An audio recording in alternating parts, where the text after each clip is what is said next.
మీ business ఏదైనా మీ ఊర్లో promotion చేయాలంటే అది సుమన్ టీవీతోనే సాధ్యం. ఇప్పుడే సంప్రదించండి.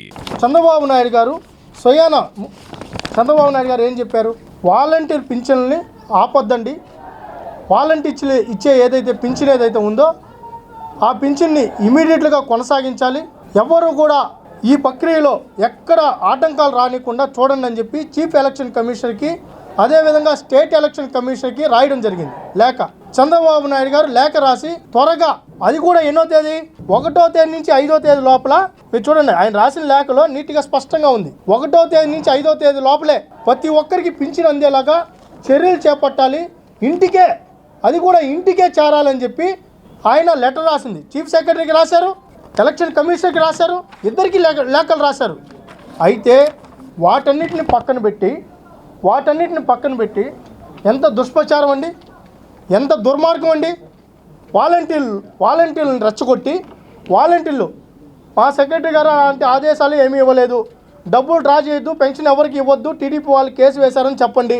ఏం కేసు వేశారని వాళ్ళు అడిగితే, వాలంటీర్లు ఎవరు కూడా పెన్షన్ ఇవ్వద్దని టీడీపీ వాళ్ళు ఆపేశారని చెప్పండి, మమ్మల్ని తీసేశారు అని చెప్పి వాళ్ళని రెచ్చగొట్టండి అని చెప్పి స్వయంగా అఫిషియల్ వాళ్ళ గ్రూపుల్లో డిస్కషన్ ఇది. మీరు చూడండి, వాళ్ళ గ్రూపుల్లో డిస్కషను ఈ విధంగా వాలంటీర్లను ఉసుగొల్పి పెన్షన్లు లేకుండా, ఇదే వాళ్ళ అఫిషియల్ వాళ్ళ పేజీలో సాక్షి, ఇది వాళ్ళ ఛానలే కదా, సాక్షిలో ఏం పెట్టారు? 1, 2 తారీఖులో జరగదు, 3వ తారీఖున పింఛన్ పంపిణీ చేస్తామని ఎప్పుడు 28వ తారీఖు వాళ్ళే రాశారు, ఐటమ్ వాళ్ళే రాశారు. ఈ రోజుకి వచ్చే కొందికి వాళ్ళ అఫిషియల్ పేజీలో నిన్నేం పెట్టారు? అవాతాతలపై కసి తీర్చుకున్న చంద్రబాబు అంట. కసి తీర్చుకున్న చంద్రబాబు తర్వాత వాళ్ళ గ్రూపుల్లో, మేము చెప్పే కాదు, వాళ్ళ అఫిషియల్ గ్రూపుల్లో వాళ్ళు ప్రతి జిల్లాలో ఇదే గ్రూపులు ఉన్నాయి, ప్రతి నియోజకవర్గంలో ఇదే గ్రూప్లో ఇదే స్థాయి మెసేజ్లు. అవాతాతల పింఛన్లతో రాజకీయం చేస్తారా? శవాల మీద చిల్లర ఏరుకుంటారా? వాళ్ళని ఇబ్బంది పెట్టాలని చూస్తున్నారా? ఇంత నీచమా? వాలంటీర్ల దగ్గర నుంచి తప్పుడు సందేశాలు పంపిస్తున్నారు. వాలంటీర్లు కూడా తెలుసుకోవాల్సిన విషయం ఏంటంటే, అసలు ఎవరిని మోసం చేశారు, ఎవరు మోసం చేశారు? చంద్రబాబు నాయుడు గారు మొదటి నుంచి చెప్తున్నారు, వాలంటీర్లను వ్యవస్థను మీరు వాడుకోవద్దండి, వాళ్ళని మీరు బానిసలుగా చేసుకోవద్దండి, వైసీపీ కార్యకర్తలుగా పనిచేయించుకోవద్దండి, వాళ్ళకు భద్రత కల్పించండి, వాళ్ళని ప్రభుత్వంలో భాగస్వాములు చేయండి, ఇంకా ఒక ప్రణాళిక ప్రకారం చేయాలి, నేను వస్తే చేస్తాను, వాలంటీర్లు ప్రతి ఒక్కరిని కొనసాగిస్తాను, ఎక్కడ వాలంటీర్లను ఇబ్బంది పెట్టే పని లేదని చెప్పి చంద్రబాబు నాయుడు గారు చెప్పారు. మీరు ఆలోచించాల్సిన విషయం సూటిగా చెప్తున్నాం, మిమ్మల్ని వాడుకొని మీకు భద్రత కల్పించకుండా, మిమ్మల్ని ప్రభుత్వ శాఖలో భాగస్వాములు చేయకుండా ఎవరండి వాడుకునింది? ఈరోజు ఎలక్షన్ కమిషన్ ఏం చెప్పింది? మిమ్మల్ని భాగస్వాములు చేయొద్దని చెప్పింది. ఎందుకు చేయొద్దని చెప్పింది? వీళ్ళు వాళ్ళకు ప్రణాళికబద్ధంగా మీకు భవిష్యత్తు కల్పించుంటే, మీకు ఉపాధి కల్పించుంటే, మిమ్మల్ని ప్రభుత్వ శాఖలో భాగస్వాములు చేస్తుంటే ఎలక్షన్ కమిషన్ మీ జోలికి ఎందుకు వస్తుందని మేము అడుగుతున్నాం. మీకు భవిష్యత్తు కల్పించేది కూడా తెలుగుదేశం పార్టీ. ఖచ్చితంగా మేము తెలుగుదేశం పార్టీ అధికారంలోకి వస్తానే 4000 పింఛన్ని ఇంటింటికి చేరుస్తాం, అవాతాతల చేతిలో పెడతాం, దాన్ని కొనసాగిస్తాం. ఎక్కడ ఈ కార్యక్రమం ఆగదు.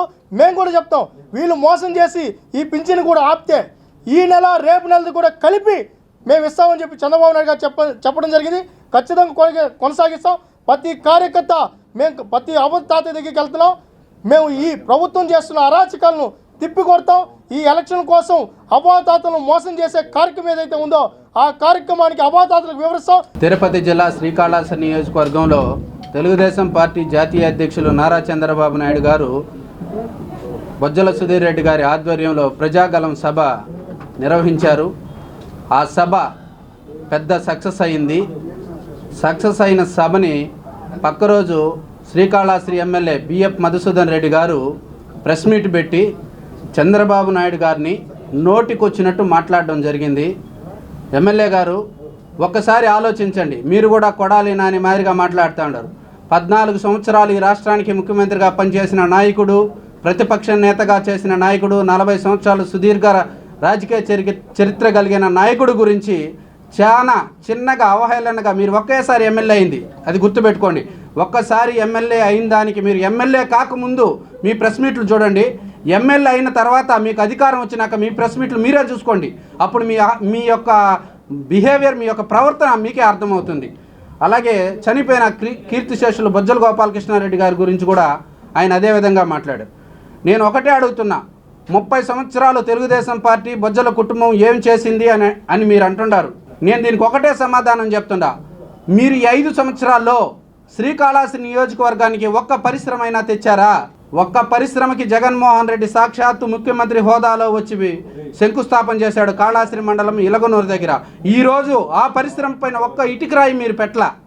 ఒక్క పరిశ్రమ తేలేదు. ఒక యువతకి ఉద్యోగ అవకాశాలు కల్పించలేని చేతగాని ప్రభుత్వం ఈ వైసీపీ ప్రభుత్వం. మీరా మా పార్టీ అధినేత చంద్రబాబు నాయుడు గారి గురించి, మా బొజ్జల గోపాలకృష్ణారెడ్డి గారి గురించి మాట్లాడేదని నేను తెలియజేస్తున్నా. మీరు ఎమ్మెల్యేగా ఓడిపోయిన తర్వాత శ్రీకాళహస్తి నియోజకవర్గంలో ఎస్ఎస్ కెనాల్ కోసం మీ ఇంటి దగ్గర నుంచి పాదయాత్ర చేసి మొదటి సంతకం నేను జగన్మోహన్ రెడ్డి దగ్గర ఎస్ఎస్ కెనాల్కి సంతకం పెట్టిస్తానని చెప్పిన మీరు ఎస్ఎస్ కెనాల్ పనులు ఎంతవరకు తీసుకొచ్చారని నేను ప్రశ్నిస్తున్నా. అదేవిధంగా బిహెచ్ఎల్ కంపెనీ ఉంది మనవరంలో, మీరు అక్కడ కూడా పోయారు. అక్కడ కూడా పోయి జగన్మోహన్ రెడ్డి ముఖ్యమంత్రి అవ్వడం, ఈ కంపెనీని నేను తెరిపిస్తాను, ఇక్కడ ఉపాధి కల్పిస్తాను అన్నారు. మీరు అక్కడ ఫెయిల్యూర్ అయ్యారు. మీరు సారికి ఈ 30 సంవత్సరాల్లో చేయలేంది గ్రంథాలయం కట్టాను, శ్మశాన వాటికి కట్టాను అంటారు. కాళహస్తి నియోజకవర్గానికి మొత్తానికి అవి రెండే అభివృద్ధి జరిగిపోతుందా? మేము దాన్ని కట్టిన దానికి తప్పు పట్టడం లేదు. అవి రెండింటితోనే అభివృద్ధి అవుతుందా? ఒక హాస్పిటల్ అయినా మీరు అభివృద్ధి చేశారా? ఆనాడు బృందమ్మ గారు డయాలసిస్ సెంటర్ తెచ్చారు. ఆ విధంగా ఏదో ఒక స్పెషాలిటీకి మీరేమైనా తెచ్చారా? అక్కడ మీరు ఫెయిల్ అయ్యారు. అడిగితే చంద్రబాబు నాయుడు గారు ఏం చెప్పారు? ల్యాండ్ మాఫియా, శాండ్ మాఫియా జరుగుతుంది అన్నారు.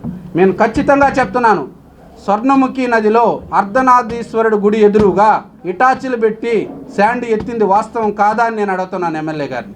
అదేవిధంగా ల్యాండ్ మాఫియా, మీరు ఎమ్మెల్యేగా అయిన కొత్తల్లోనే మనం కాళహస్తి మిట్టకండిగా దాటాక టీఎంవి కండ్రికి ఎదురుగా ఏదో వాళ్ళ అన్నదమ్ములు చిన్న సమస్య ఉంటే అక్కడ కూడా రాత్రికి రాత్రి కట్టారు. అది ఒకటి. ఏపీ సీడ్స్ ఎదురుగా కూడా అక్కడ ఒక పిల్లర్లు కట్టుంటే ఆడవాళ్ళేదో ఫ్యామిలీస్ ఉంటే అక్కడ ఇది చేశారు. రాజీవ్ నగర్లో ల్యాండ్ పైన ఎన్నో అక్రమాలు జరిగాయి. ఏ అక్రమాలు జరగలేదు అని మీరు అంటూ ఉన్నారు. ఇవన్నీ అక్రమాలు కాదా? అలాగే 4000 మంది కూడా ఆ సభకి రాలేదు అని ఎద్దేవా చేశారు. మీ దగ్గర ఇంటెలిజెన్స్ ఉంది కదా సార్, 40,000 మంది ఆ సభకు వచ్చారు. మీ దగ్గర ఇంటెలిజెన్స్ ఉంది, ప్రభుత్వం మీదే, ఎమ్మెల్యేలు మీరే, తెప్పించుకోండి సార్ రిపోర్టు. అలాగే ఇంకొకటి, సుధీర్ రెడ్డి గారు ఐఐటిలో ల్యాండ్ అక్విజిషన్లో అవినీతికి పాల్పడ్డారు అని అంటున్నారు. మేము అడుగుతున్నాం, మీరిచ్చిన ఇళ్ల జాగాల్లో అది ఏపీఐసిసి పరిశ్రమలు తగ్గ ఏరియాలో విష్ణు కెమికల్స్ ఎదురుగా మీరు జగన్ ప్లాట్లు ఇచ్చారు. అక్కడ పరిశ్రమలు ఉండే ఏరియాలో ఇళ్ల జాగాలకి ఆమోద్య యోగ్యం కాదు. అయినా మీరు అక్కడ ప్లాట్లు ఇచ్చారు. ప్లాట్లు ఇచ్చి ఆ ప్లాట్లో ఎంత కుంభకోణం జరిగిందో అది కాళహస్తి ప్రజలందరికీ తెలుసు. అక్కడ అదొకటి. అలాగే ఇంకొక ల్యాండ్ అక్విజిషన్ రీసెంట్గా కాళహస్తి నియోజకవర్గం ఏర్పేడు మండలం పల్లాం దగ్గర 400 ఎకరాలు తిరుమల తిరుపతి దేవస్థానం వారు వాళ్ళ ఎంప్లాయీస్ కని ఇళ్ల పట్టాలు ఇవ్వాలని ల్యాండ్ అక్విజిషన్ చేశారు. అక్కడ రైతులకు ఒక ధర ఇచ్చారు, ఇంకొక ధర వేరే. 40 కోట్ల అవినీతి అక్కడ జరిగింది. దీనికి వైసీపీ ప్రభుత్వం కారణమని మేము తెలుగుదేశం పార్టీ తరఫున డిమాండ్ చేస్తున్నాం. మేము ఈ 5 సంవత్సరాల్లో లేని అభివృద్ధి చేశాం అంటున్నారు కాళహస్తి ఎమ్మెల్యే మధుసూదన్ రెడ్డి గారు. మీరు స్థానిక సంస్థల ఎలక్షన్లో ఎంత దౌర్జన్యం చేశారనేది కాళహస్తి నియోజకవర్గ ప్రతి పంచాయతీలో సర్పంచ్ నామినేషన్ వేసిన అభ్యర్థికి తెలుసు, ఎంపీటీసీ నామినేషన్ వేసిన అభ్యర్థికి తెలుసు, జెడ్పీటీసీలుగా నామినేషన్ వేసిన అభ్యర్థులకు కూడా చెడు. నేను కూడా వన్ ఆఫ్ ద జెడ్పీటీసీ క్యాండిడేట్గా నేను నామినేషన్ వేశాను. ఆ రోజు నన్ను ఎంత భయభ్రాంతులకు గురి చేశారో అది అందరికీ తెలుసు. కానీ ఇప్పుడు ఒకటే చెప్తున్నాను, అలాగా వన్ సైడ్గా బెదిరించి అధికారులు మీ చేతిలో ఉండారని మా పార్టీ నాయకులు వేసిన నామినేషన్ని దిద్ది మమ్మల్ని డిస్క్వాలిఫైడ్ చేసి మీరు 99% స్థానిక సంస్థలను ఏకగ్రీవం చేసుకున్నారు. ఇంకా ఇది కాళహస్తి ప్రజలు ఎవరూ మర్చిపోలేదు. ఇది మీరు చేసింది దౌర్జన్యం కాదా? అదే అధికారుల్ని ఆ రోజు ఎవరైతే మీకు ఫేవర్ చేసి ఎలక్షన్ని వన్ సైడ్ చేసిన అధికారుల్ని ఈరోజు సెక్టోరియల్ ఆఫీసర్లుగా మీరే నియమించుకొని ఈరోజు వాళ్ళ చేత మెయిన్ ఎలక్షన్ జరిపించాలని కోరుకుంటున్నాను. నేను ఒకటే చెప్తున్నాను, ఎన్నికల కమిషన్ని కూడా ఒకసారి దీనిపైన సీరియస్గా ఆలోచించి తగిన న్యాయం చేయాలని కోరుకుంటున్నాను. అలాగే మధుసూదన్ రెడ్డి గారు ఇంకొక మాట చెప్పారు, నీరు చెట్టు పన్నుల్లో తెలుగుదేశం అభ్యర్థులకి కోట్లు దండుకున్నారండి. సార్, తెలుగుదేశం వాళ్ళు చేసిన నీరు చెట్టు అభివృద్ధి ప్రతి చెరువుకి మట్టేసి ప్రతి తూము ప్రతి పంట కాలువ రెడీ చేసింది ఆనాడు తెలుగుదేశం ప్రభుత్వంలో. ఈ రోజుకి కూడా తెలుగుదేశం కార్యకర్తలకు ఆ బిల్లులు రాలేదు సార్. మీరు అధికారంలోకి ఎక్కాక కేవలం మా ఆపేశారు. అయినా కూడా కష్టాల్లో తెలుగుదేశం పార్టీ నాయకులు పార్టీ వైపే ఉండారు, పార్టీతోనే ఉండారు. ఇంకా మీ పార్టీయే ఖాళీ అయిపోతా ఉంది. 3 జడ్పీటీసీలు మా పార్టీలోకి వచ్చేసారు మా సుధీర్ రెడ్డి గారి పైన అభిమానంతో. అలాగే ముఖ్య నాయకులంతా మీ పార్టీ నుంచి మా పార్టీలోకి వచ్చేస్తాను. ఫస్ట్ మీ పార్టీ ఖాళీ అయిపోతా ఉంది సార్. అది చూడండి. ఎంతసేపటికి పెద్ద అయినటువంటి బొజ్జల గోపాలకృష్ణారెడ్డి గారి పైన, సుధీర్ రెడ్డి గారి పైన, సుధీర్ రెడ్డి గారి ఫ్యామిలీ పైన, నారా చంద్రబాబు నాయుడు గారి పైన పడి తిట్టడం కాదు సార్. దీన్ని ఈ విధంగా మధుసూదన్ రెడ్డి గారు ఇంకైనా తెలుసుకొని ఒక రవ్వ హుందాగా ఉండాలని కోరుకుంటూ సెలవు తీసుకుంటున్నాను.